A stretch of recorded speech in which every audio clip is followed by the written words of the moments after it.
in the mirror. Sounds easy, doesn't it? Just face the parts of yourself you've been avoiding and suddenly everything changes.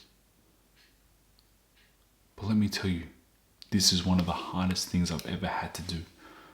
To stop blaming her and to start facing myself. And when I did, I didn't like what I saw.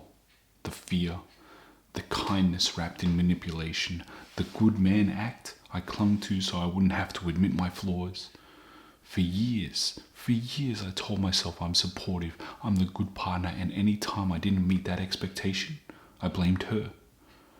The truth, I was afraid of facing myself, afraid of the shame, the guilt, the truth that I was performing, not being present, that I was protecting myself, not us. And that exhaustion, that wasn't from the relationship being hard, that was from the performance. But all of it was a lie. You see, it was easier to look at her faults, her problems, instead of looking at myself. I dissected everything about her culture, her upbringing, her past relationships. I called it being a supportive partner, but really, I was avoiding the mirror. And the truth, she could see through it. She saw the act, she saw the performance. She knew I couldn't even be real with myself.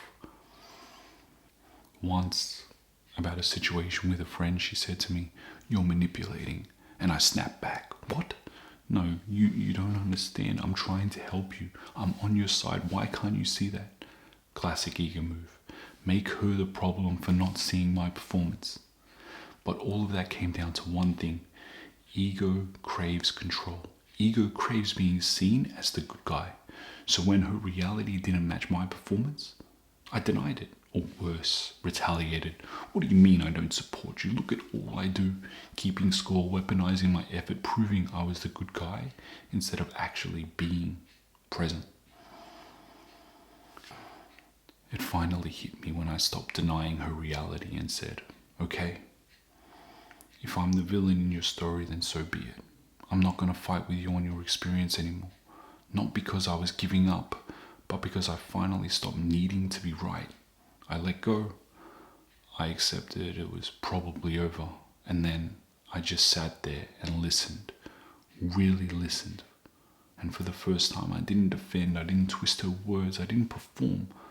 I listened to her pain, and I felt the weight of the pain I caused. And it was a lot. The pain, the shame. But going through it didn't break me. It made me stronger, because in facing the parts of myself I was hiding, I remembered something. Underneath the shame, the guilt, the story, the performance, my soul already knew I was enough. I am enough. I am enough. And I say this to you as a man walking through the fire every single day, because the ego never really dies. It always wants to show up, sometimes loud, sometimes as a whisper. It craves protection and control. But when you choose presence over performance, everything changes. So I invite you, face the mirror. Look at the parts of yourself you're terrified to see. Stop the performance. Be real. Be messy.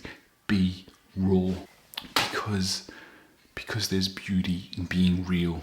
And the right person will love you through all of that. And I promise you, when you show up in presence instead of performance, the connection you feel is something most men will never experience. And I hope you do, because it touches your soul.